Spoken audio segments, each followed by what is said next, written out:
वो इस कदर जुनूनी होगा उसे क्या पता था। उसका ये जुनून देखकर वो डर के मारे बुरी तरह कांप रही थी और वो जुनूनियत भरे अंदाज में उससे पूछ रहा था, अब भी वक्त है, बताओ मुझे क्यों जा रही थी उससे मिलने। खुद को बहुत पवित्र और चरित्रवान कहती हो ना, फिर शाम के फैलते साय में किसी गैर मर्द से मिलने कैसे जा सकती हो तुम। बेड किरौन पर जोर से मुक्का मारते हुए जय खुराना दहाड़ा तो अंकिता बुरी तरह झटपटाई। डर के मारे उसकी आंखों से आंसू बहने लगे। मैं आपको किसी सवाल का जवाब देने की पाबंद नहीं हूँ। आपने ज़बरदस्ती मुझसे शादी की है और मैं नहीं मानती इस रिश्ते को, कभी स्वीकार नहीं करूँगी। वो 18 साल की लड़की उस भरपूर ताकतवर जवान मर्द की कैद में होते हुए भी उसे ललकार रही थी। तुम ऐसे नहीं बताओगी तो ठीक है, अब जबरदस्ती ही सही। उसने झटके से उस नाजुक सी लड़की के सुबह के वक्त अंकिता हमेशा की तरह भगवान की पूजा पाठ कर रही थी और भगवान से अपने लिए खुशियां मांग रही थी। इस घर में आए हुए उसे अभी सिर्फ 6 महीने ही हुए थे। उसके माता पिता की अचानक एक कार हादसे में मौत हो गई थी, जिस वजह से किशोर जी उसे अपने घर ले आए थे। हालांकि किशोर जी ने बहुत चाहा कि अंकिता के रिश्तेदार उसे अपने साथ ले जाएं, लेकिन अंकिता का कोई भी रिश्तेदार उसे अपने साथ रखने के लिए राजी नहीं था। यूं मजबूरन किशोर जी को अपने दोस्त की अमानत को संभालना पड़ा और वो उसे अपने घर ले आए। किशोर जी ने उसे बिल्कुल बेटियों की तरह रखा था और उससे बेपनाह मोहब्बत करते थे। अंकिता भी उन्हें दिल से इज्जत देती थी। किशोर जी की पत्नी मिताली जी भी उससे प्यार करती थीं। उनकी एक बेटी थी रमशा, जो अंकिता की हम उम्र थी। किशोर जी ने अंकिता को रमशा के कॉलेज में ही एडमिशन दिलवा दिया था और दोनों को साथ ही कॉलेज छोड़ने जाया करते थे और उसके बाद वे अपनी नौकरी पर चले जाते। किशोर जी एक बैंक में जॉब करते थे। अंकिता यहाँ आकर खुश नहीं थी, लेकिन संतुष्ट जरूर थी। अभी अभी वो पूजा पाठ करके फ्री होकर कमरे से बाहर निकली थी कि तभी घर का मेन गेट खुला और एक 27-28 साल का लड़का अंदर दाखिल हुआ। अंकिता वहीं अपने कदमों पर थम गई। उस शख्स की गाड़ी कार पोर्च में आकर रुकी। वो कोई और नहीं बल्कि जय खुराना था, किशोर जी का बड़ा बेटा जय खुराना, जो पेशे से तो एक डीएसपी था, लेकिन कानून का ऐसा रखवाला था जो सबसे ज़्यादा खुद ही कानून तोड़ता था। उसकी रेपुटेशन बेहद ख़राब थी, जिस वजह से किशोर जी भी उससे सीधे मुंह बात नहीं करते थे। घर में इस एक इंसान की वजह से माहौल हमेशा तनाव में रहता था। अंकिता ने नापसंदगी से उसे देखा और वापस अपने कमरे की ओर मुड़ गई। ए रुको तुम। अचानक से जय खुराना की आवाज़ ने अंकिता के जाते कदमों को जंजीर डाल दी और वो पलटी। जय ने अपनी जेबों में हाथ डाले उसकी ओर कदम बढ़ाए। तुम यहाँ इस वक्त मेरी जासूसी करने आई हो? जय खुराना की बात पर अंकिता के माथे पर बल पड़ गए। मैं ऐसा क्यों करने लगी? अंकिता ने गहरा सांस छोड़ते हुए जय खुराना की आंखों में आंखें डालकर कहा, ये तो तुम मुझे बताओगी ना, इतनी रात गए तुम यहाँ क्या कर रही हो? वो भी मेरे कमरे के बाहर। जय खुराना 2 कदम का फासला भी मिटाते हुए उसके बेहद करीब आकर खड़ा होता हुआ गुस्से से पूछने लगा, तो अंकिता घबराकर 2 कदम पीछे हटी। मैं यहाँ किसी की जासूसी नहीं कर रही, मैं तो किचन की तरफ जा रही थी कि आप आ गए। अंकिता ने नजरें चुराते हुए कहा। Oh really? जय खुराना ने उसे सिर से पांव तक गहरी नजरों से देखा। तुमने कहा और मैंने यकीन कर लिया? इतना बेवकूफ़ समझा है मुझे? जय खुराना की बात सुनते ही अंकिता ने अपने हाथों की मुट्ठियां सख्ती से भींच ली। आप कहना क्या चाहते हैं? मैं बहुत ही धार्मिक लड़की हूँ, मुझ पर ऐसे इल्ज़ाम लगाते हुए थोड़ी सी शर्म करें। उसके गुस्से में बोलने पर जय खुराना ने आंखें संकरी करते हुए उसे देखा। अचानक तुम्हारे माँ बाप की कार हादसे में मौत और फिर तुम्हारा यहाँ आना, ये सब इत्तेफाक तो नहीं हो सकता ना, धार्मिक लड़की। जय खुराना ने जितने शांत लहजे में कहा था, अंकिता उतना ही तिलमिलाई। मिस्टर जय खुराना, अब आप अपनी हद से बढ़ रहे हैं। मेरे माँ बाप इस दुनिया से चले गए हैं, उनके बारे में मैं कुछ भी नहीं सुनूंगी। और भलाई इसी में है कि इंसान दूसरों पर उंगली उठाने से पहले अपने गिरेबान में झांक ले कि वो खुद क्या है। अंकिता की बातों पर जय खुराना के दिमाग में एक लाबासा भर गया। उसने छोटी सी लड़की को सख्त घूरा। वो उससे लगभग 8-9 साल छोटी थी, लेकिन आंखों में आंखें डालकर बिना डरे बात कर रही थी। वो कोई आम इंसान तो नहीं था, वो डीएसपी जय खुराना था, जिससे अपराधी तो अपराधी हर कोई कांप जाता था। उससे आंखें नज़र तक नहीं उठा सकता था। लेकिन ये लड़की जब से आई थी उसके सब्र को आजमा रही थी। तुम अपनी औकात भूल रही हो लड़की, भूलो मत। इस वक्त तुम जय खुराना के घर में खड़ी हो। 1 मिनट में, सिर्फ 1 मिनट में तुम्हें यहाँ से गायब करवा सकता हूँ। आप मेरे साथ ऐसा कुछ नहीं कर सकते जय खुराना। अंकिता ने उसकी बात काटी। आप डीएसपी होंगे लेकिन अपने घर से बाहर। ये मेरे किशोर अंकल जी का घर है और वही मुझे यहाँ लेकर आए हैं। मैं अपनी मर्जी से नहीं आई, इसीलिए मुझ पर रौब डालने की ज़रूरत नहीं। अंकिता भी कोई गिरे पड़े ख़ानदान से नहीं थी, उसका ख़ानदान भी ऊंचा था। यह अलग बात थी कि उसके ख़ानदान के लोगों का खून सफ़ेद हो गया था, लेकिन अंकिता के खून में वही जोश था। वो जय खुराना से कैसे दब जाती? जवाब देती वो उन्हीं कदमों वापस लौट गई। जय खुराना ने इंतहाई गुस्से से उसे जाते देखा। वो अपने पिता की वजह से चुप हो जाता था, वरना जिस तरह वो उस लड़की की चलती जुबान को रोकता वही जानता था। यकीनन उसके बाप को बुरा भी लगता। सिर झटकता हुआ वो अपने कमरे में आ गया। सुबह नाश्ते की टेबल पर सभी मौजूद थे। इसी दौरान जय खुराना सीढ़ियाँ उतरता नीचे आया और गुड मॉर्निंग करता हुआ एक कुर्सी खींचकर बैठ गया। किशोर जी ने कटीली नज़र जय खुराना पर डाली, जो उनसे बिल्कुल ही लापरवाह बना बैठा था और अपना नाश्ता कर रहा था।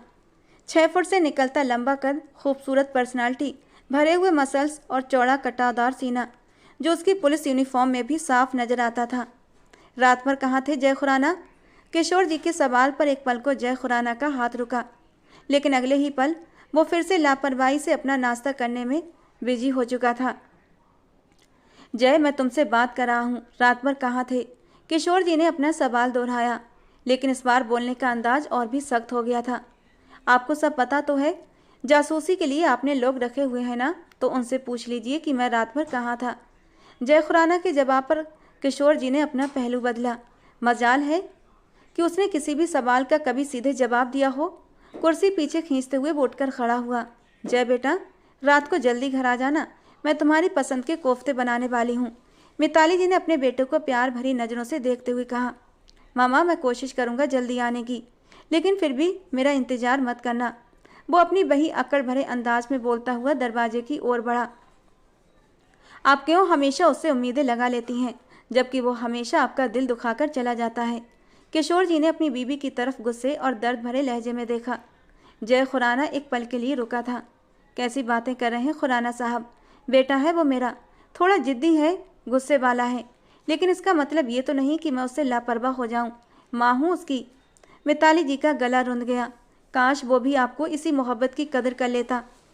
किशोर जी ने जय खुराना की चौड़ी पीठ को सख्त घूरते हुए वापस अपने नाश्ते की तरफ ध्यान दिया, जबकि जय खुराना लंबे लंबे डग भरता वहाँ से निकल गया।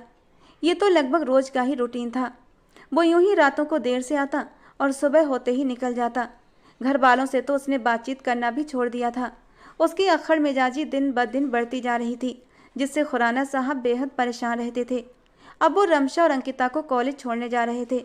रास्ते भर वे तीनों ही खामोश रहे। बच्चों, शायद आज मुझे देर हो जाए, तो जब छुट्टी हो जाए मुझे कॉल कर देना, मैं ड्राइवर को भेज दूंगा। खुराना साहब ने उनके उतरने से पहले कहा। कोई बात नहीं अंकल, अगर मुश्किल है तो हम दोनों कैब करके आ जाएंगे। अंकिता ने अपने अंकल को चिंता मुक्त करना चाहा। नहीं बेटा, इस दौर में किसी पर भरोसा करना मतलब खुद को मुसीबत में डालने के बराबर है। बस जैसे ही तुम्हारी छुट्टी हो तो मुझे इन्फॉर्म कर देना, मैं ड्राइवर को भेज दूंगा, ठीक है?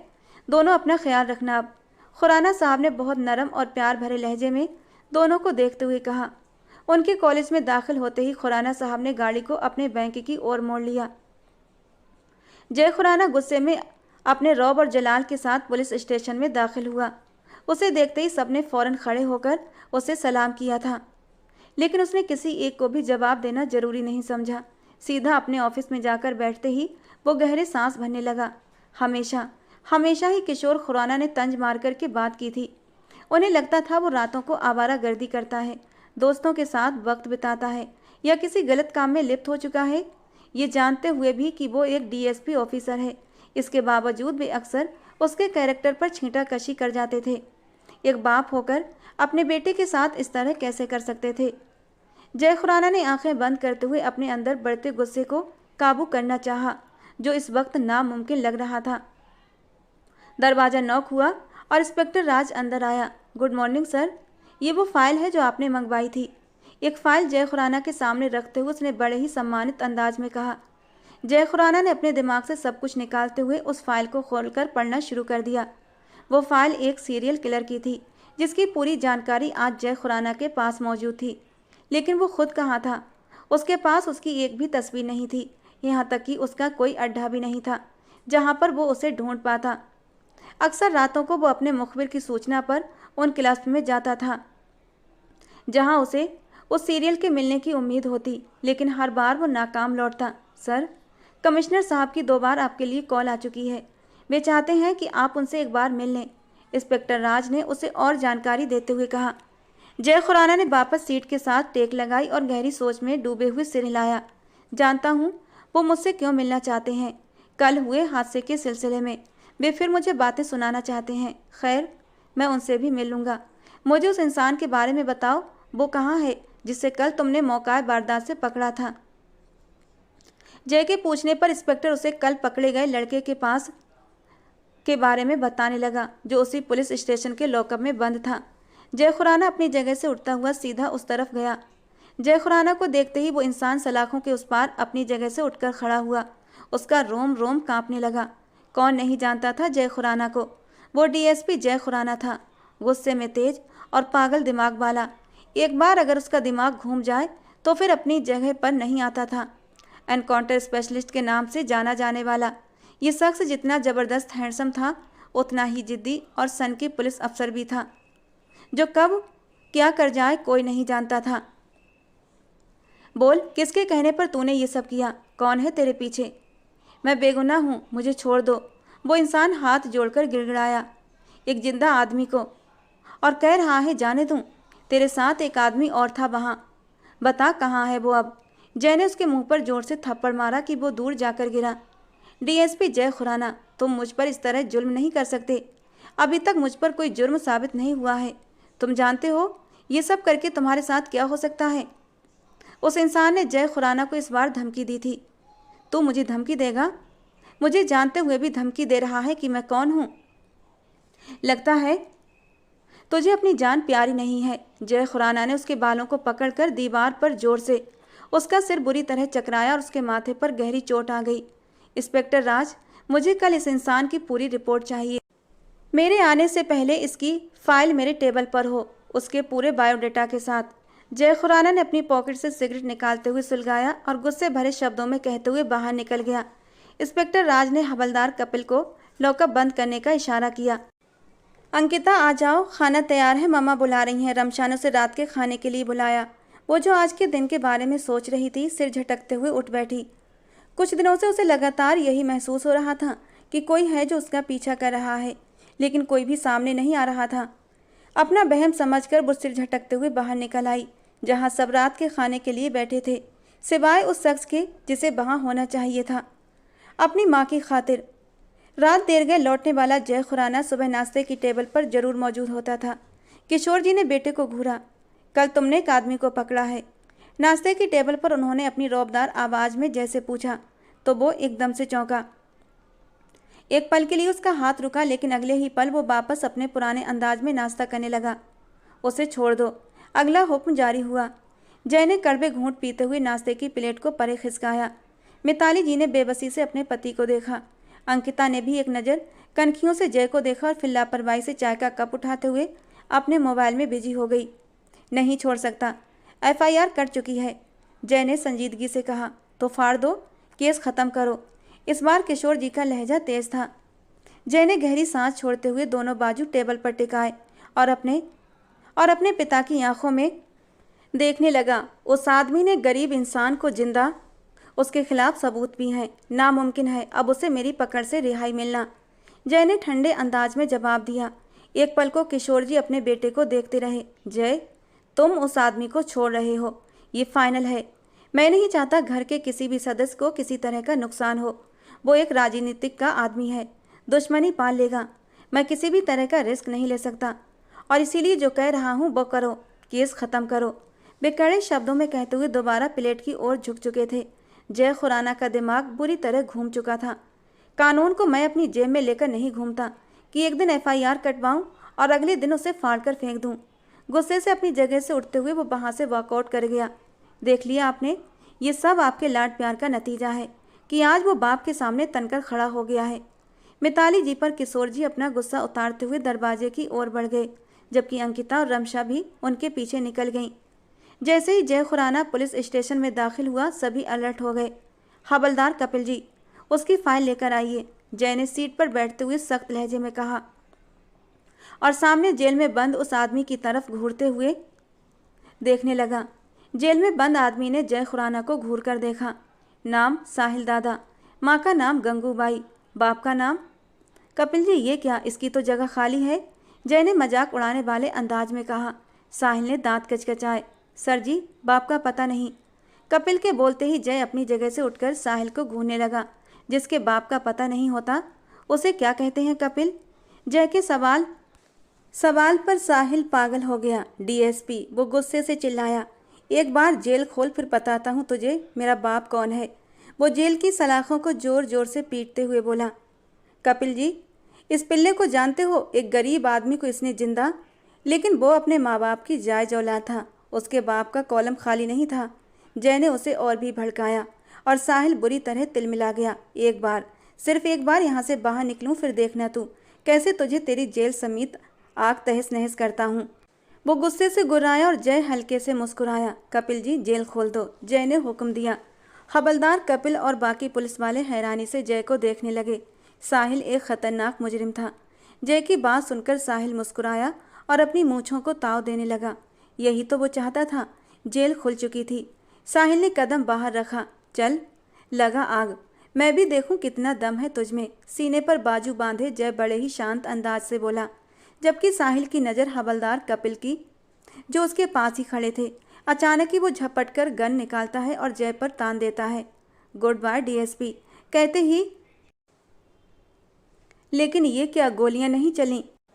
क्योंकि गन खाली थी। साहिल ने हैरान होकर जय को देखा, जिसके चेहरे पर हल्की मुस्कान थी। वो उसकी चाल समझ नहीं सका। गुस्से में आकर साहिल ने पास खड़े हवलदार अनिल जी के सर पर और उन्हें होस्टेज बनाकर बाहर निकलने की कोशिश की। जय ने खुद को काबू में रखे हुए उसे देखा। हवलदार कपिल को छोड़ दो, वरना कुत्ते की। जय के कहने पर भी साहिल कपिल जी को घसीटता हुआ पुलिस स्टेशन से बाहर निकालने लगा। जैसे ही वो दरवाजा पार करके बाहर निकला, उसने हवलदार कपिल को एक तरफ धक्का दिया और यही तो जय की चाल थी और उसकी चाल कामयाब भी हो गई थी। सर, वो भाग गया। बट साहब सर पर हाथ रखे परेशान होकर बोले, ये तो होना ही था। जय खुराना ने मुस्कुराते हुए अपना चश्मा पहना और उन्हें देखा। साहिल भागता हुआ सड़क की बजाय एक सुनसान इलाके की ओर बढ़ने लगा। उसके दिल में जय का खौफ घर कर गया था। वो एनकाउंटर स्पेशलिस्ट था, क्या कहीं वो उसे एनकाउंटर में? एक जगह रुककर उसने गहरी सांस ली। उसका दिल घबराया हुआ था। चारों तरफ जंगल ही जंगल था। वो काफी दूर निकल आया था। उसने पलट कर देखा, लेकिन वहां कोई नहीं था। साहिल का दिमाग सुन्न होने लगा और फिर वो आगे बढ़ा और तभी एक गोली उसकी टांग में आकर लगी। आह, वो चीख पड़ा। अपनी टांग से बहता खून देखा, लेकिन हिम्मत नहीं हारी। वो फिर भागने की कोशिश करता है, लेकिन इस बार दूसरी टांग पर लगती है और वो लड़खड़ाकर नीचे गिर पड़ा। उसकी चीखों से पूरा इलाका गूंज उठा, लेकिन वहां कोई था ही नहीं जो उसे सुन पाता।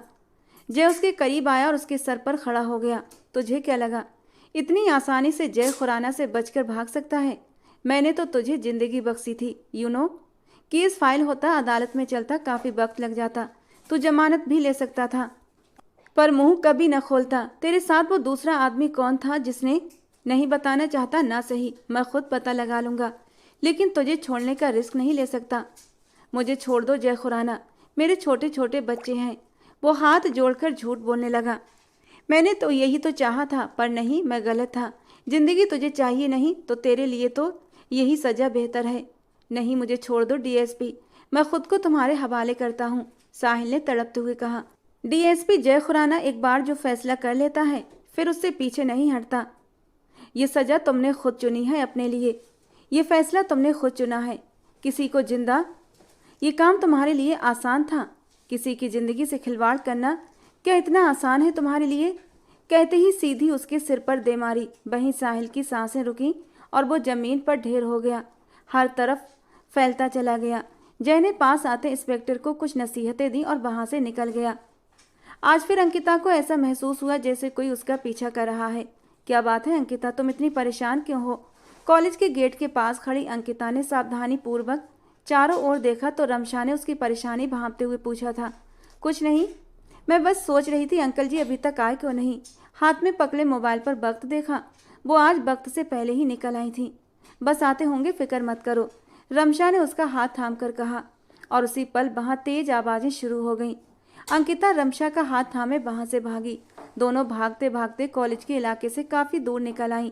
एक जगह रुककर गहरी सांसें भरने लगी। न जाने कौन लोग थे जो इस कदर। अभी रमशा के मुंह से ये बात निकली ही थी कि एक गाड़ी उनके पास आकर रुकी। नकाबपोश आदमी ने रमशा की कलाई पकड़कर उसे गाड़ी में धक्का दिया। अंकिता जो थोड़ी दूर शॉप से पानी की बोतल ले रही थी, रमशा के साथ ये सब कुछ होते देखकर दहल उठी। उसने घबराकर पानी की बोतल वहीं फेंकी और गाड़ी के पीछे दौड़ी, पर गाड़ी तेजी से निकल गई। अंकिता ने चारों ओर देखा, उसकी आंखों में आंसू छलक आए। उसे कुछ समझ नहीं आया कि क्या करे। इससे पहले वो किसी को कॉल करती। 10 मिनट बाद वही गाड़ी वापस वहां आकर रुकी और रमशा को बाहर फेंककर निकल गई। अंकिता दौड़कर उसके पास पहुंची। रमशा, तुम ठीक हो? वो घबराकर पूछने लगी। रमशा डर से कांपती हुई अंकिता के गले लगकर फूट फूट कर रोने लगी। अंकिता ने उसे सहारा देकर पास की बेंच पर बिठाया। कोई भी उनकी तरफ ध्यान नहीं दे रहा था। किसी को भी उनसे कोई मतलब नहीं था। सब अपनी अपनी भाग दौड़ में लगे हुए थे, जैसे किसी के पास 1 मिनट का भी टाइम ना हो। अंकिता ने रमशा को पानी पिलाया। रमशा, कुछ नहीं हुआ, सब ठीक है। अंकिता ने उसे हौसला देना चाहा। नहीं अंकिता, कुछ भी ठीक नहीं है। रमशा ने घबराई हुई आंखों से अंकिता की ओर देखा और कांपती आवाज में कहा। क्या मतलब? अंकिता की छठी इंद्री ने उसे किसी अनहोनी का एहसास कराया था। उन्होंने मेरी बहुत ही गलत हालत की तस्वीरें ली हैं। वो जोर जोर से रोने लगी और रमशा के मुंह से ये सुनकर अंकिता के तो पैरों के नीचे से जमीन खिसक गई थी। तुमसे मैंने क्या कहा था और तुमने क्या किया? रात को जय खुराना जल्दी घर आ गया तो किशोर जी हत्थे से उखड़ गए और वो उस पर चढ़ दौड़े। वो बुरी तरह उस पर भड़के हुए थे, जबकि जय उतनी ही संतुष्टि से खड़ा था। आपने कहा था उसे आज़ाद कर दो, मैंने आज़ाद कर दिया। सीने पर हाथ बांधे लापरवाह अंदाज में बोला। तुमने उसे जिंदगी से ही आज़ाद कर दिया जय खुराना। उनकी दहाड़ काफ़ी ऊंची थी। मिताली जी जल्दी से उनके पास आईं। उन्हें चुप करवाने के लिए कुछ कहने लगी, मगर किशोर जी ने उनका हाथ झटक दिया। सब जानते थे कि किशोर खुराना कितने सख्त मिजाज इंसान है। जय खुराना भी उन्हीं का बेटा था, बल्कि गुस्से में उनसे 2 कदम आगे। इसीलिए उनके बीच में बोलने का मतलब था जलती आग में कूदना। देखिए, आपने कहा था उसे आज़ाद कर दो और मैंने कर दिया। अब वो पकड़ा गया, इसमें मेरा क्या कसूर? ऊपर से एक पुलिस वाले को भी उसने जख्मी कर दिया। मजबूरन मुझे ये काम करना पड़ा। जय ने बनावटी अंदाज में मुंह बनाते हुए अपनी मजबूरी जताई। तुम्हें लगता है तुम ये सब बहाने बनाओगे और मैं यकीन कर लूँगा? जानते भी हो वो किसके इशारों पर था और अब वो कितने तरीकों से अपनी दुश्मनी निकालेगा। किशोर जी लगातार भड़क रहे थे। क्या आप सच और हक की बात कहने से डरते हैं? जय ने धीमे से उनके कान में सरगोशी की। मैं क्यों डरने लगा किसी से? लेकिन बेमतलब किसी अजनबी के लिए, अपने घर वालों के लिए दुश्मन खड़े करना क्या सही है? उन्होंने अपनी तर्क संगत बात कही, जिस पर जय ने होंठ भींच लिए। मेरे लिए वो अजनबी ही मेरा परिवार है और मैं उनका रक्षक, जय ने मजबूत लहजे में कहा। सीढ़ियों के ऊपर खड़ी अंकिता ने घबराकर जय को देखा। एक बात कान खोलकर सुन लो, वो वक्त दूर नहीं जब तुम अपनी नौकरी से हाथ धो बैठोगे। जय, जो कतई अंदाज में कहता ऊपर जाने लगा था, किशोर जी की बात सुनकर ठिठक गया। उसी पल उसकी नज़र अंकिता पर जा टिकी। न जाने क्यों जय खुराना को लगा वो उसकी जासूसी कर रही थी। जय के देखते ही अंकिता घबराकर भागती हुई अपने कमरे में घुस गई। हे भगवान, मैं क्या करूं? रमशा की मदद कैसे करूं?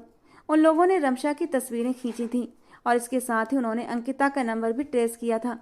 अब रमशा की तस्वीरें भेजकर भी उसे ब्लैकमेल कर रहे थे।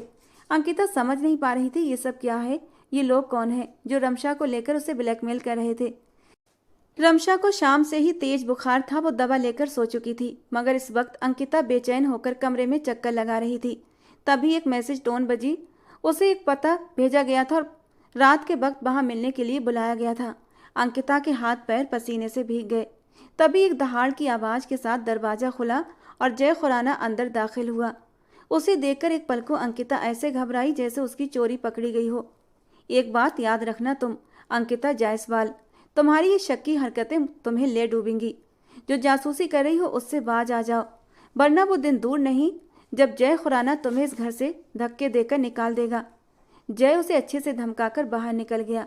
जैसे ही वो बाहर गया, अंकिता ने भगवान का धन्यवाद करते हुए गहरी सांस छोड़ी।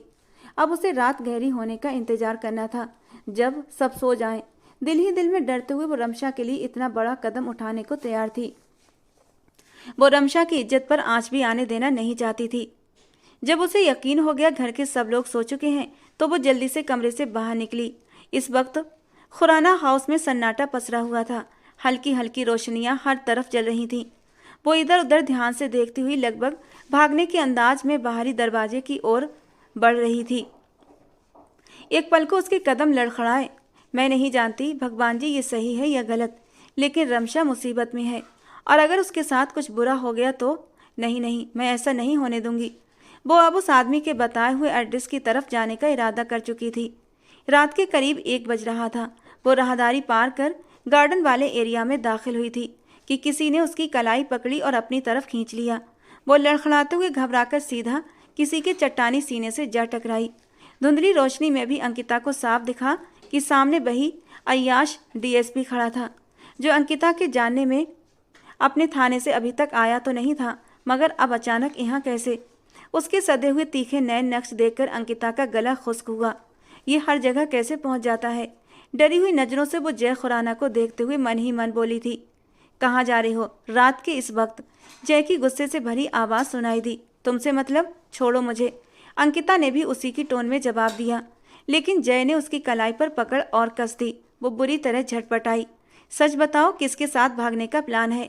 दांत भींचते हुए हर लफ्ज चबाकर बोला, अपनी जबान को लगाम दो।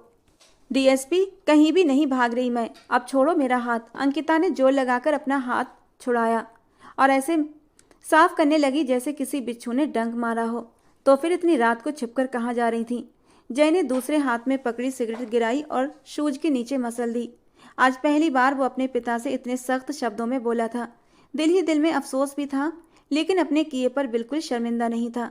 पर मन बेचैन था, और इस बेचैनी को मिटाने के लिए वो अक्सर गार्डन में आकर रात के वक्त सिगरेट पीता था। आज भी वो इसी में मगन था कि कोई साया सा दिखाई दिया था उसे। पहले तो वो थोड़ा सा चौंका। इतनी सख्त सिक्योरिटी होने के बावजूद अंदर कौन आ सकता था? लेकिन अगले ही पल वो साया अंदर से बाहर आता दिखाई दिया, और साथ ही अंकिता का चेहरा भी नजर आया। जैसे ही वो उसके पास पहुंची, जय ने झट से उसकी कलाई पकड़कर अपनी ओर खींच लिया, जो अपनी धुन में मगन चलती जा रही थी कि पास खड़े जय को देख भी न सकी थी। तुमसे मतलब? मैं जहां मर्जी जाऊं, तुम होते कौन हो पूछने वाले? अंकिता का दिमाग पहले ही उन तस्वीरों की वजह से उलझा हुआ था। अब ये डीएसपी ने उसका रास्ता रोक लिया। वो आगे बढ़ी तो जय ने फिर से उसकी कलाई पकड़ ली। मुझे हक तो नहीं पूछने का, लेकिन तुम्हारे प्यारे प्यारे अंकल जी को तो है ना? तुम उनकी कितनी इज्जत करती हो, उनका एहसान मानती हो कि उन्होंने तुम्हें सहारा दिया है। चलो उन्हीं के पास। अब वही तुमसे पूछेंगे कि तुम रात के इस वक्त छिपकर कहाँ जा रही हो। जय ने उसे अच्छा खासा डरा दिया, और वो एक पल को डर भी गई। छोड़ो मुझे, क्या बदतमीजी है ये? नहीं जा रही मैं कहीं। अंकिता ने माथे पर बल डालते हुए जय को घूरा। जय ने आईब्रो उचकाते हुए उसे देखा तो वो गुस्से से नाक फुलाती हुई वापस अंदर मुड़ गई। इस गंदे डीएसपी को तो मैं छोड़ूंगी नहीं। कमरे में आते ही जोर से दरवाजा बंद किया, लेकिन अब वो बेचैनी से कमरे में चक्कर काट रही थी। उसे पता था अगर वो उस आदमी के बताए हुए पते पर नहीं पहुंची तो वो कुछ भी कर सकता है। भगवान, रमशा की रक्षा करना, उसकी इज्जत पर आंच मत आने देना। उस शख्स ने जो कहा वैसा वो कुछ न करे। दिल ही दिल में रमशा के लिए दुआएं मांगते हुए वो रो पड़ी थी। अगली शाम को वो तैयार खड़ी थी। आज भी रमशा और वो कॉलेज नहीं गई थी। रमशा बहुत बीमार थी, जिस वजह से अंकिता भी कॉलेज नहीं जा रही थी, पर अब वो बहुत बड़ा कदम उठाने वाली थी। रमशा ने उसका हाथ थाम लिया। उसकी आंखों में ढेरों आंसू आ गए थे। अंकिता, अब भी वक्त है, सोच लो। अगर उस आदमी ने तुम्हें कोई भी नुकसान पहुंचाने की कोशिश की तो क्या करोगी? रमशा, फिक्र मत करो। ये देखो, मेरे पास खुद की हिफाजत के लिए ये है। ये मेरे पापा की थी, उन्होंने इसे हमेशा अपने पास रखा, और उनके जाने के बाद अब ये मेरे पास है। अगर उस आदमी ने कुछ भी गलत करने की कोशिश की तो मुझे अपनी रक्षा करनी आती है।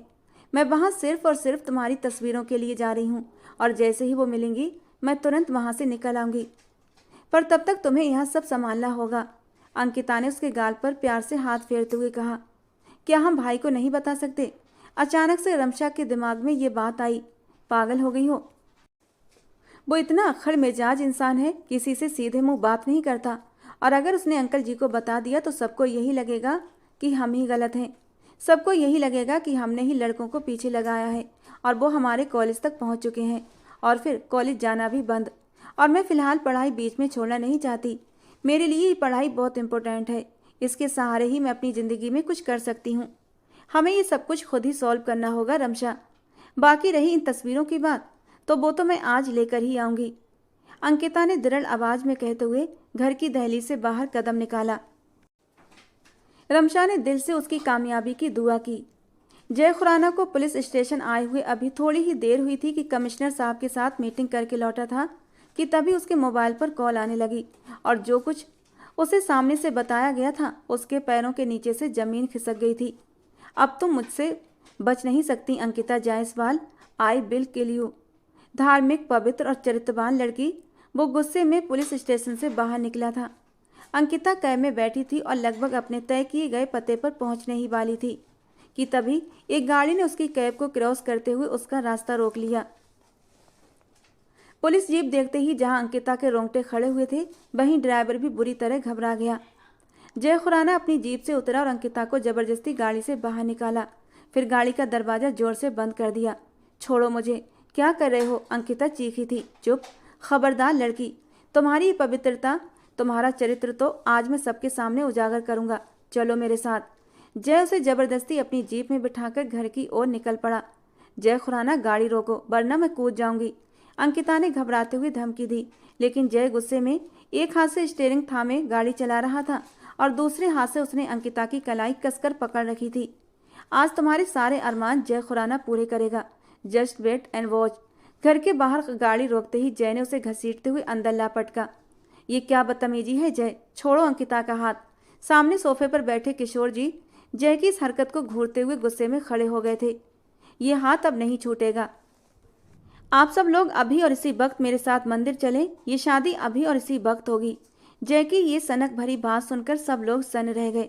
रमशा तो भाई के गुस्से से डरकर माँ के पीछे जा छुपी। तुम पागल हो गए हो? कौन सी शादी, कैसी शादी? कोई शादी नहीं होगी।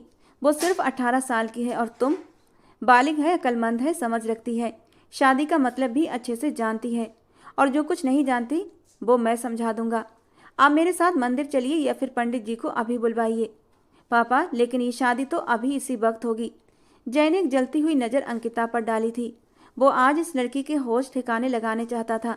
जब तक वो उसे अपने साथ शादी के रिश्ते में बांध नहीं लेता उसके साथ कुछ सख्त नहीं कर सकता था, लेकिन शादी के बाद वो उस पर पूरी तरह हक रखता था और उसके साथ जो चाहे कर सकता था।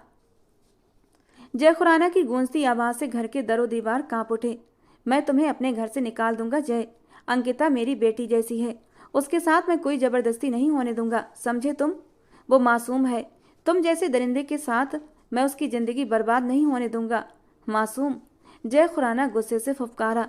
अंकिता ने सहमकर उस जुनूनी को देखा। ये मासूम इस वक्त इतनी बन ठन के कहाँ जा रही थी अकेली? पूछा आपने इससे? जय की इस बात पर किशोर जी ने रोते हुए अंकिता को देखा। वो गिड़गिड़ाती नज़रों से सिर्फ किशोर जी को ही देख रही थी। वो मुझसे पूछ कर गई थी। उन्होंने अंकिता का बचाव करना चाहा। ओह अच्छा, तो आपने इसे भेजा कि जाओ शाम के वक्त जाकर लड़कों से मुलाकातें करो।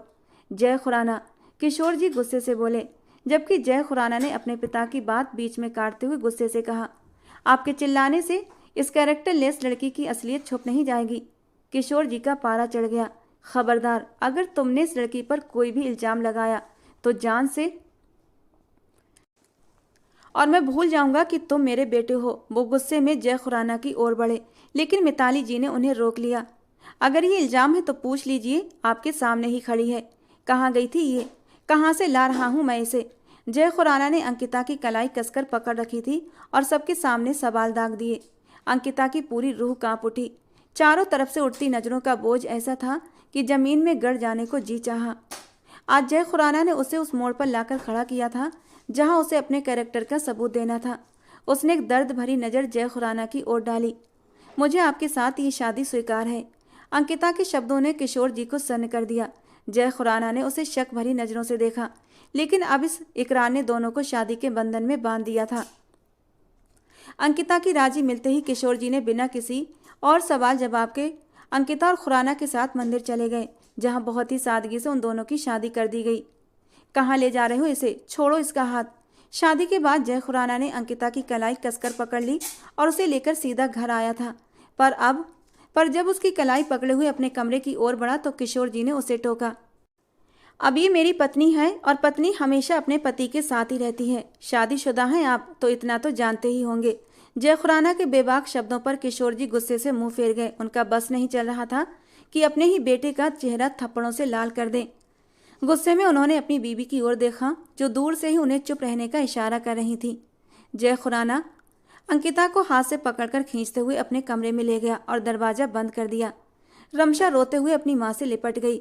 मिताली जी को समझ न आया कि वो इतना क्यों रो रही थी, लेकिन रमशा जानती थी कि आज उसकी वजह से अंकिता कितनी बड़ी मुसीबत में फंस चुकी है। हर रात एक नई लड़की को अपने बिस्तर की शोभा बनाने के बाद आपको मुझ जैसी लड़की से जबरदस्ती शादी करते हुए शर्म नहीं आई? पुलिस वाले होते ही गंदे हैं। अंकिता कमरे के अंदर आते ही गुस्से के मारे फट पड़ी। उसका बस नहीं चल रहा था कि जय का हाल खराब कर दे। जबरदस्ती नहीं, तुमने खुद हामी भरी थी शादी के लिए।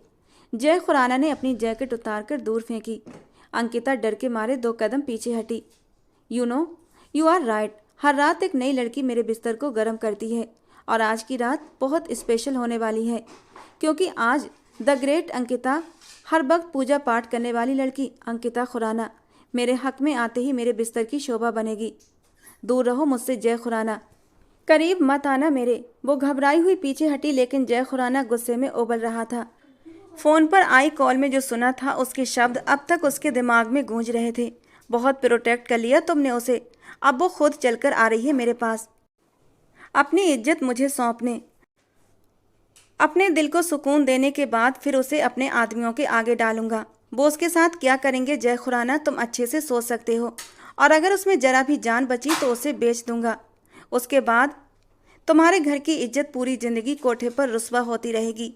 जय खुराना की नसें गुस्से से फटने को थीं।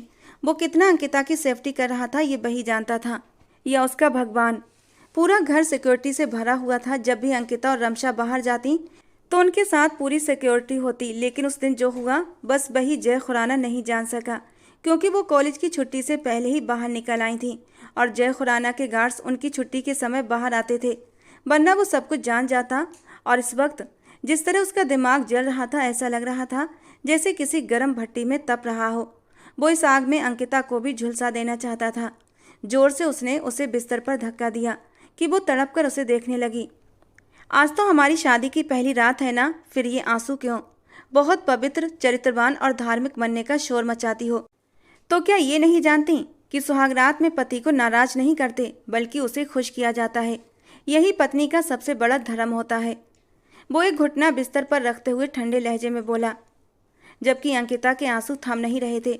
उसे अंदाजा भी नहीं था जय खुराना औरत के मामले में कितना जुनूनी है, और औरत भी तो जो अब उसका इश्क बन चुकी थी और अब उसकी बीवी थी वो अंकिता के ऊपर, कि तभी वो चीखी। वो बुरी तरह कांप रही थी। प्लीज मत करो, वो हाथ जोड़ने लगी। क्यों गई थी वहां तुम? बोलो, कौन है वो? क्या रिश्ता है तुम्हारा उसके साथ? बोलो, जवाब दो मुझे, वरना ऐसा हाल करूंगा कि मेरे जुनून को तुम सह नहीं पाओगी। जिस्म से रूह में ऐसे समा जाऊंगा कि सारी रात तड़पोगी, लेकिन रहम नहीं खाऊंगा। वो ठंडे लहजे में फुफकारते हुए बोला, मैं कहीं नहीं। वो फिर से सिमट गई। बात अगर सिर्फ उसकी अपनी होती तो बता देती, लेकिन रमशा का नाम कैसे लेती? तो तुम ऐसे नहीं बताओगी। जय ने उसे तकिए पर, अभी तो मेरे जुनून से जानकार नहीं हो। मेरे जुनून की जरा सी झलक भी तुम सहन नहीं कर सकोगी। इससे पहले कि अंकिता और कुछ कहती, वो उसके नाजुक होठों पर झुका और पल भर में ही अपनी जुनूनियत से उसे रूबरू करवा गया। वो तड़प उठी थी। वो खुद को उससे दूर धकेलती रही, लेकिन उसका गुस्सा कम होने की बजाय और भी बढ़ता चला गया। हल्का सा कट देते हुए वो जरा सा पीछे हट गया। अंकिता बुरी तरह तड़प उठी थी। उसे क्या पता था वो इतना जुनूनी होगा। अब भी वक्त है, बताओ मुझे, क्यों जा रही थी उससे मिलने? खुद को बहुत पवित्र कहती हो ना, फिर शाम के ढलते साय में किसी गैर से मिलने कैसे जा सकती हो तुम? बेड क्रॉन पर जोर से मुक्का मारते हुए वो दहाड़ा, जिससे वो बुरी तरह सहम गई। मैं आपको किसी भी सवाल का जवाब देने की पाबंद नहीं हूँ। आपने ज़बरदस्ती मुझसे शादी की है। मैं नहीं मानती इस रिश्ते को, कभी स्वीकार नहीं करूँगी। 18 साल की लड़की उस ताकतवर और जोशीले आदमी की गिरफ्त में होते हुए भी उसे ललकार रही थी। तो ठीक है, अब ज़बरदस्ती ही सही। जय खुराना का गर्म दिमाग एक बार फिर से भड़क उठा। उसने झटके से उस नाजुक सी लड़की की शर्ट। अंकिता ने अविश्वास से उसे देखा। उसकी यूं पथराई नजरों से देखना जय को वहीं रोक गया। एक पल में दोनों की नजरें टकराईं और अगले ही पल जय की नजरें उसके खूबसूरत वजूद पर ठहर गईं और जय के पूरे शरीर में जैसे बिजलियां सी भरने लगीं। उसके हसीन नर्म नाजुक उतार चढ़ाव को देखते ही वो जैसे बिजली का झटका खाकर पीछे हटा। अंकिता ने दोनों हाथों में चेहरा छुपा लिया और रो पड़ी। उसके रोने पर जय ने अपने होंठ भींचे। उसे देखते हुए गहरी सांस ली और आंखें बंद कर लीं। इसके आंसू मुझे पिघला नहीं सकते, सोचते हुए वो आगे बढ़ा था। उसकी गर्दन पर झुकते हुए वहां अपना जलता हुआ एहसास छोड़ दिया। अंकिता तो जैसे मछली की तरह तड़प उठी। वो उस पर हावी होता जा रहा था। उसके हाथों का स्पर्श अंकिता के वजूद पर बढ़ने लगा था और एक पल ऐसा आया जब अंकिता ने अपनी सारी कोशिशें करना छोड़ दी और आंखें बंद करके सब कुछ उस बेदर्द के हवाले कर दिया। और ठीक उसी पल उसके फ़ोन पर कॉल आने लगी। दोनों ही बुरी तरह चौंक गए। जय खुराना ने अपनी लाल गर्म आंखें अंकिता के घबराए चेहरे पर टिका दी और झटके से उठकर उसके फ़ोन तक पहुंच गया। जैसे ही वो उठा, अंकिता ने पास पड़े दुपट्टे को खुद पर डाल लिया और उसके हाथ से अपना फ़ोन छीनने की कोशिश की, लेकिन सामने जय खुराना था, डीएसपी जय खुराना। अननोन नंबर से आती कॉल देखकर जय ने तुरंत यस बटन दबाकर कॉल स्पीकर पर डाल दी। कहाँ है तू? मैं कब से तेरा इंतजार कर रहा हूँ, अब तक आई क्यों नहीं? सामने से आवाज़ सुनकर जय ने कहर भरी नज़रों से अंकिता की तरफ देखा, जिसके चेहरे पर हवाइयाँ उड़ रही थीं। चल, तुझे एक लास्ट चांस देता हूँ, कल आकर मुझसे मिल। और एक बात याद रखना, अगर तू कल नहीं मिली तो तुझे पता है मैं क्या करूँगा। लगता है तुझे उस लड़की की इज्जत प्यारी नहीं, तभी तो मेरी बात को सीरियस नहीं ले रही। लेकिन तेरे पास सिर्फ कल का दिन है, उसके बाद हर जगह वायरल होंगी वो तस्वीरें, समझी तू? कॉल कर चुकी थी और जय खुराना तो पूरे वजूद से जलजले की जद में था। अपने दुपट्टे को कसकर पकड़े अंकिता डर के मारे 2 कदम पीछे हटी। जय ने दांत भींचते हुए माथे पर बल डालकर उसे घूरा। प्लीज नहीं। उसके कदम बढ़ते ही अंकिता सहम कर सिर नामे हिलाते हुए उसे रोकने लगी। कौन सी तस्वीरों की बात कर रहा था वो? उसका लहजा बेहद ठंडा और गुस्से से भरा हुआ था। अंकिता ने बेबस होकर आंसू बहाए। कुछ पूछ रहा हूँ मैं, कौन सी तस्वीरें हैं उसके पास? उसकी खामोशी पर जय गुस्से से बौखलाते हुए उसकी ओर बढ़ा। रमशा की। अंकिता ने दोनों हाथों में चेहरा छुपा लिया और सिसक उठी और रोते हुए उसे आखिरकार सच बता ही दिया। रमशा मेरी बच्ची, तुम क्यों रो रही हो? जिसके चेहरे पर इस वक्त हवाइयाँ उड़ी हुई थीं। इतना कुछ नहीं हुआ, सब ठीक है। मिताली जी उसे लगातार रोते देखकर परेशानी से बोली। भाई अंकिता को मारेंगे। रमशा की रोती आवाज़ पर मिताली जी ने उसे गले से लगा लिया। नहीं बेटा, जय खुराना इतना जालिम नहीं कि किसी औरत पर हाथ उठाए। मैंने उसकी ऐसी परवरिश नहीं की है। हाँ सही कह रही हैं, लेकिन क्या ऐसी परवरिश की है कि एक मजबूर लड़की को जबरदस्ती शादी करके कमरे में ले गया? किशोर जी भड़क उठे। प्लीज आप इतना हाइपर ना हो। जय जो कुछ भी करता है तो उसके पीछे कोई ना कोई वजह होती है। मुझे पूरा भरोसा है वो अंकिता को नुकसान नहीं पहुंचाएगा। मिताली जी भी परेशान थी, लेकिन फिर भी उन्हें अपने बेटे पर यकीन था। भगवान करे ऐसा ही हो, वरना मुझे नहीं लगता। किशोर जी ने अपना चश्मा उतारा और एक सोफे पर ढह गए। रमशा रोते हुए फिर से माँ से लिपट गई। तुम इतनी बड़ी हो गई कि ये फैसला खुद कर लिया तुमने? अंकिता की सारी बातें सुनकर अपनी मुट्ठियां कसकर भींच लीं। सुबह का सूरज निकल चुका था। वो रोते हुए सर झुकाए एक मुजरिम की तरह बैठी हुई थी। अफसोस होता है मुझे खुद पर कि मैं एक डीएसपी हूँ। मेरे अपने ही घर वाले सेफ नहीं तो मैं बाहर किसी को क्या प्रोटेक्ट करूँगा? वो गुस्से से एकदम खड़ा हो गया। इसमें हमारी कोई गलती नहीं, उन्होंने अचानक से रमशा को। और फिर इतनी बड़ी गलती? जय ने गुस्से से टोका। तुम जो कल अकेले जा रही थी वो क्या, उस इंसान से मिलने? क्या उस गलती को नहीं मानोगी तुम? बल्कि गलती नहीं, पाप है ये। घर वालों से छुपकर एक अनजान आदमी से अकेले मिलने जा रही थी तुम, ये जानते हुए कि वो कुछ भी कर सकता है। जय की बातों पर अंकिता फिर से सिर झुका गई। रमशा की खातिर मैं क्या? रमशा रमशा रमशा एक लड़की है, उसकी खातिर तुम अपनी इज्जत नीलाम करने जा रही थी? अंकिता डैमिट, वो उसे अब भी अपने हक में सफाइयाँ देता देखकर बुरी तरह भड़क उठा था। तभी अंकिता के नंबर पर मैसेज टोन बजी। शाम को फिर से मिलने के लिए बुलाया गया था, साथ में एड्रेस भी था। अंकिता ने सहम कर जय को देखा। चलो आज शाम की मुलाकात फिक्स करवाता हूँ तुम्हारी। मैं खुद तुम्हें छोड़ने जाऊँगा और देखूँगा कैसे उससे। अंकिता ने आगे बढ़कर उसके होठों पर हाथ रखा। आप मुझसे नफरत करते हैं, जानती हूँ मैं। मेरी तकलीफ पर आप खुश होंगे ये भी जानती हूँ, लेकिन रमशा तो आपकी बहन है ना, उसकी खातिर आप कुछ नहीं करेंगे? उसके बिनती भरे अंदाज पर जय उसे देखता रह गया। वो हिरनी जैसी आंखें उस पर टिकाकर खड़ी थी और उम्मीद लगाए बैठी थी वो शेर की खांचर से घुसकर जिंदा सही सलामत बचकर निकल आएगी। अपनी बहन के लिए तो मैं कुछ भी कर सकता हूँ, सुना तुमने? वो उसे दोनों बाजुओं से पकड़कर झंझोड़ते हुए बोला। अंकिता की सिसकी निकली। काश मेरा भी कोई भाई होता तो वो भी मेरी खातिर। अंकिता दिल ही दिल में सोचते हुए सिर झुका गई। और तुम बीबी हो मेरी, किसी भूल में मत रहना कि तुम्हें कुछ भी गलत करने पर छोड़ दूंगा। गला दबाते सीधा ऊपर पहुंचा दूंगा। वो गुस्से से कहता बाथरूम में घुस गया और वो आंसू भरी निगाहों से उसकी पीठ को देखती रही। काश काश कि वो एक बार कह देता, तुम्हारी सेफ्टी भी अपनी जान से बढ़कर करूंगा। अंकिता ने दर्द से सोचा। वो सुबह सुबह ही घर से निकल गया और सीधा पुलिस स्टेशन पहुंचा। उस सीरियल मुजरिम के बारे में और जानकारी लेते हुए एक बात पर जय बुरी तरह चौंका। क्या कहा तुमने? फिर से बोलो। सर, लड़कियों को ले जाकर उनकी गलत तस्वीरें लेता है, फिर उन्हें ब्लैकमेल करता है, उन्हें मिलने के लिए बुलाता है, उनके साथ गलत काम, और फिर उनकी वीडियो बनाकर नेट पर डाल देता है, जिसमें लड़की का चेहरा तो साफ होता है पर वो खुद दिखाई नहीं देता। इंस्पेक्टर राज की बातें सुनकर जय के दिमाग पर हथौड़े बरस रहे थे। अपने सिर को दोनों हाथों पर झुकाए वो अंकिता के बारे में सोचने लगा। अगर कल वो वक्त पर उसे न रोकता। आगे का सोचकर जय खुराना को अपना आप आग में झुलसता महसूस हुआ। ठीक है, तुम जाओ। राज के कहने के बाद उसने पास पड़ा अंकिता का मोबाइल चेक किया। वो आते हुए उसका मोबाइल ले आया था और अब उसे चेक कर रहा था, पर वो पहले ही सारी पुरानी बातचीत डिलीट कर चुकी थी। अचानक जय ने उसकी मोबाइल गैलरी खोली तो बुरी तरह चौंका। वो जल्दी जल्दी मोबाइल स्क्रीन को स्क्रॉल करने लगा। उसमें उसकी ढेर सारी तस्वीरें थीं, हर स्टाइल की। वो खुशगवार हैरानी से सीट से टिककर स्क्रॉल करता चला गया, सारी तस्वीरें देखता गया। तभी एक तस्वीर में कुछ एडिटिंग देखकर उसके हाथ रुक गए। रूड है, गुस्से वाला है, लेकिन मेरा है।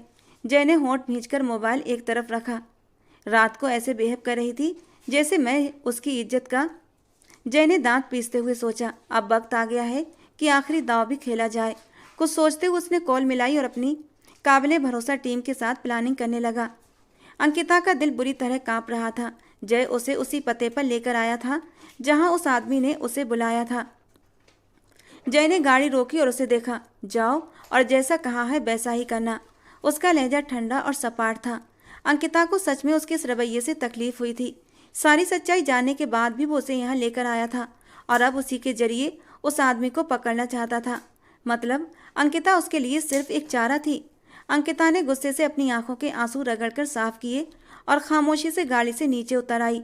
अंकिता के कान में छोटा सा ब्लूटूथ लगा था जिससे जय सामने वाले की सारी बातें सुन सकता था। बहुत देर कर दी मेहरबां आते आते। जैसे ही वो उस खंडर में दाखिल हुई उसे अपने आसपास किसी की आवाज़ सुनाई दी, पर नज़र कोई नहीं आया। कौन? अंकिता ने घबराकर पूछा। बहुत तेज समझती हो खुद को, अपने साथ अपने पति को भी ले आई हो। वो समझता है कि उसने मुझे अपने जाल में फंसाया है, जबकि वो ये नहीं जानता कि मेरा फैलाया जाल उसके जाल से कहीं ज़्यादा ताकतवर है। बहन की इज्जत तो उसकी, लेकिन अब बीबी को भी भेज दिया। इतना बड़ा बेवकूफ़ है और ख़ुद को डीएसपी कहता है। वो ज़ोर ज़ोर से हंसा था। अपनी बकवास बंद करो और मुझे रमशा की तस्वीरें वापस दो, अंकिता गुस्से से बोली। हाय, मैं तो डर गया, एक डीएसपी की वाइफ से डर गया। अंकिता ने चारों ओर देखा लेकिन वहाँ कोई नहीं था। तभी अचानक पीछे से किसी ने उसके मुंह पर हाथ रखा और उसे जबरदस्ती पीछे खींचा। वो बुरी तरह पैनिक हो गई, लेकिन उस शख्स ने उसे दीवार के साथ लगाते हुए गुस्से से घूरा और चुप रहने का इशारा किया। फिर धीरे से उसके मुंह से हाथ हटाया। अंकिता ने जब जय खुराना को अपने सामने देखा तो गहरी सांस भरी। चलो मेरे साथ। वो उसे लेकर वहां से निकला। वो शख्स वो तो पकड़ा नहीं गया और वो जय ने उसकी बात बीच में काटी और बोला, वो यहाँ पर नहीं है। उसने सिर्फ ऑडियो के जरिए अपनी आवाज़ यहाँ पर लगाई थी क्योंकि वो जानता था कि हम उसे पकड़ने आए हैं। जय ने गाड़ी की ओर इशारा किया। तभी उनके पैरों के पास फायरिंग हुई। अंकिता बुरी तरह उछली, जबकि जय ने उसे खींचकर अपने सीने से लगा लिया और अगले ही पल उसकी टीम ने उसे कवर कर लिया था। अंकिता उसकी शर्ट को मजबूती से पकड़े उसके साथ चिपकी हुई थी। वो उसे लेकर गाड़ी की ओर बढ़ा और उसे अंदर बिठाया। मुझे इनके साथ नहीं जाना जय। वो जय की बात सुनकर पैनिक होती गाड़ी से उतरने लगी और फिर उसके सीने से लग गई। क्या कर रही हो? ये तुम्हें सही सलामत घर छोड़ देंगे। जय माथे पर बल डाले बोल रहा था। नहीं नहीं, मुझे आपके साथ जाना है। एक ही रात में वो कितना बदल गई थी। अच्छा ठीक है, शोर मत करो। सब अफसरों को अपनी तरफ देखते पाकर वो थोड़ा शर्मिंदा हो गया था। और तभी उसके ब्लूटूथ में एक ऐसी खबर मिली, सर पकड़ा गया है। वो सामने वाले की बात सुनते ही जय के चेहरे पर एक हल्की सी मुस्कान आई। उसने उसी की चाल उसी पर उलटकर उसे पकड़ लिया था। वो जय खुराना था, उसे हराना आसान नहीं था। वो अंकिता को घर छोड़ते हुए उसे किसी को कुछ भी न बताने का कहकर गाड़ी वापस ले गया था। उसको एक ब्लैक रूम में रखा गया था। उसके अड्डे पर घुसकर उसे पकड़ा गया था और अब सब सबूत भी उसके खिलाफ बरामद हो चुके थे। तुम डीएसपी बहुत पछताओगे मुझे पकड़कर। तुम्हें लगता है तुम मुझे यहाँ कैद करके रख सकते हो? ये तुम्हारी भूल है। अभी तुम मेरी पहुँच को जानते नहीं। मैं कब क्या कर जाऊँ तुम सोच भी नहीं सकते। वो बोले जा रहा था जबकि जय कुर्सी पर टांग रखकर बैठा था और उसे बहुत गहरी नज़रों से देख रहा था। तुझे लगता है कि तूने अपनी बीवी को मुझसे बचा लिया है? मैंने उसे बुलाया। मुझे पता था मेरे एक फ़ोन कॉल पर तू भागता हुआ आएगा। उसकी बात बीच में काटकर जय खुराना बोला, और फिर मैंने तुझे ट्रैप किया और मेरे ट्रैप में तू आकर फंस गया। पता है तुझे, जीतू सेट्टी, तेरे ओवर कॉन्फिडेंस ने तुझे मार दिया। जय खुराना थोड़ा आगे झुका और बोला, तुम मेरा नाम कैसे जानते हो? जय ने इस बार सिगरेट सुलगाई। Good question. बहुत बड़ा प्लानर बनता है ना तू। चल सोच, बैठ के सोच। तेरे पास सिर्फ एक दिन का वक्त है। जय खुराना उसके करीब गया, उसकी गर्दन पकड़कर झटके से पीछे कुर्सी पर गिरा दिया। वो तड़प कर रह गया। आइंदा मेरी बीवी की तरफ आंख उठाकर भी मत देखना, वरना तेरा ऐसा हाल करूंगा कि तुझे जिंदा लोगों में गिना जाएगा और ना ही तू मौत के लिए तड़पेगा, लेकिन तुझे मौत भी नहीं मिलेगी। वो उस पर वार करता हुआ वहां से निकल गया। अब शायद वो कभी बोल नहीं सकता था क्योंकि वार ही ऐसा किया गया था। जय खुराना जैसे ही वो घर में दाखिल हुआ, उसकी माँ ने उसे पुकारा तो उसके कदम रुक गए। बेटा, अंकिता के साथ शादी कर ली, अब आगे क्या? माँ, अंकिता मेरी बीवी है, आप फिक्र मत करें, मुझे सब संभालना आता है। जय ने उन्हें तसल्ली दी, लेकिन वो नहीं बता सका कि उसके अंदर इतना गुस्सा क्यों था। भाई, रमशा की आवाज़ ने उसके जाते कदम रोक दिए। भाई, अंकिता बेगुनाह है, वो मुश्किल से बोल पाई। बहुत हिम्मत करके वो जय के पास आई थी। कुछ कहने की ज़रूरत नहीं मेरी जान, तुम्हारा भाई है ना, सब ठीक कर देगा। वो रमशा को गले लगाकर तसल्ली दे गया। एक बोझ था जो आज उसके दिल से उतर गया था। किशोर जी जय को अपनी माँ और बहन के करीब देखकर सुकून महसूस कर रहे थे। उन्होंने जय और अंकिता के लिए भगवान से प्रार्थना की। जैसे ही जय कमरे में दाखिल हुआ, अंकिता ने अपने हाथों में पकड़ी कोई चीज़ जल्दी से अपने पीछे छिपा ली। जय दरवाज़ा लॉक करता हुआ उसके करीब आया और हाथ बढ़ाकर वो चीज़ पकड़ने लगा। अंकिता ने सर ना में हिलाया, लेकिन जय ने उसके हाथ से वो चीज़ ले ली थी। ये कहाँ से मिली तुम्हें? उसकी सख्त आवाज़ आई और सवालिया नज़रों से वो अंकिता को देखने लगा। अंकिता को अपनी रगों में खून जमता हुआ महसूस हुआ था। पापा, मेरे पापा की है। तुम्हारे पास कैसे आई? वो उसकी तरफ 2 कदम बढ़ते हुए पूछने लगा। अपनी हिफाजत के लिए रखी है मैंने। इस बार वो बेखौफ होकर बोली, हिफाजत चलानी आती है? जय उलट पुलट कर देखते हुए भौं उठाकर बोला। एक पल के लिए अंकिता ने होंठ मींच लिए। नहीं, लेकिन जब बात इज्जत की हिफाजत पर आ जाए तो खुद चल जाया करती हैं। उसकी गहरी बात का मतलब समझते ही जय चौंका। गन को एक तरफ रखते हुए उसने अचानक उसकी कमर में हाथ डालकर उसे अपने करीब कर लिया, और अंकिता इस अचानक हरकत के लिए बिल्कुल भी तैयार नहीं थी। तो तुम्हें मुझसे इज्जत का खतरा है? मैं हर रात लड़की को अपने बिस्तर की रौनक बनाता हूँ, अब तुम्हें ना बना लूँ इसलिए ये अपने पास रखी? नहीं, ये आपके लिए नहीं है। वो नजरें चुराते हुए बोली। जय का इस कदर उसके चेहरे के करीब आकर बात करना अंकिता के दिल में अजीब सी गुदगुदी पैदा कर गया। फिर अगर मेरे लिए ये गन नहीं तो क्या है? वो उसके चेहरे पर हल्की सी फूंक मारता उसे सहराने पर मजबूर कर गया। कुछ भी नहीं, छोड़िए मुझे। वो कसमसाई। रूड है, गुस्से वाला है, लेकिन मेरा है। जय के इस सेंटेंस पर अंकिता के पैरों तले से जमीन खिसक गई थी। उसने घबराकर जय को देखा। वो तो जमीन पर गिरने वाली थी कि जय ने उसकी कमर की पकड़ और मजबूत कर दी। आपने? अंकिता को यकीन न आया। वो उसके मोबाइल के पर्सनल डेटा में कैसे घुस गया? क्या हुआ, इतनी चिढ़ क्यों रही हो? अगर पसंद करती थी तो इजहार भी कर देती। वो उसे तंग करता हुआ मुस्कुराया। मैं नहीं करती, और आपको शर्म आनी चाहिए ऐसे किसी के मोबाइल की पर्सनल तस्वीरें देखने पर। वो जैसे रोने वाली थी। मैंने कब कहा कि मैंने कोई तस्वीर देखी? जय की बात पर उसकी चोरी पकड़ी गई थी। वो झेंप कर नीचे देखने लगी। यहाँ देखो मेरी तरफ। एक पवित्र चरित्रवान, हर वक्त भगवान की पूजा पाठ करने वाली लड़की को एक गंदे, जलील और अय्याश पुलिस अफसर से प्यार कैसे हो सकता है? मैंने आपके बारे में ऐसा कभी दिल से नहीं कहा था। वो उसके होंठों पर हाथ रखते हुए बोली। उसकी आंखों में आंसू आ गए। मैंने कभी नहीं सोचा कि मैं किसी से बेहतर हूँ। बस जब आप देर से आते थे तो मुझे गुस्सा आता था, क्योंकि मैं घंटों बैठकर आपका इंतजार करती थी और आपके देर से आने से मुझे गुस्सा आ जाता था, इसीलिए मैंने बोल दिया। अंकिता ने सिर झुकाए हुए कहा। जय हल्की मुस्कान के साथ उसे अपनी बाहों में समेट चुका था। इन धड़कनों ने मुझे बेकाबू कर दिया है अंकिता, जय खुराना, वो गहरे लहजे में कहता हुआ उसे बिस्तर तक लेकर आया था। जय प्लीज नहीं, मुझे डर, वो अचानक बोल पड़ी। एक जवान और ताकतवर पुलिस अफसर की बीवी होकर उसी के करीब आने से डर रही हो? वो उसका सिर तकिए पर रखते हुए मुस्कुराया। आपके जुनून से डर लगता है। कल जो आपने किया वो गुस्सा था, आज सिर्फ प्यार करूंगा। जय ने इतना कहकर लाइट्स बंद कर दी। बस एक बात कहूँ, अब तुम्हें मेरा गुस्सा, मेरी शिद्दत, मेरा प्यार सब कुछ सहना पड़ेगा अंकिता, जय खुराना, क्योंकि तुम मेरी हो और मैं तुम्हारा हूँ। ये कहते कहते उसने अंकिता को अपनी आगोश में समेट लिया था। और ये दुनिया कितनी खूबसूरत है, हसीन है।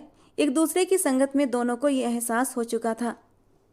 तो दोस्तों, आज की हमारी कहानी आपको कैसी लगी कमेंट बॉक्स में ज़रूर बताना। पसंद आई हो तो प्लीज़ लाइक करना। रोज़ एक नई कहानी सुनने के लिए हमारे चैनल को सब्सक्राइब करना। मिलते हैं दोस्तों अगली किसी नई रोमांटिक कहानी के साथ।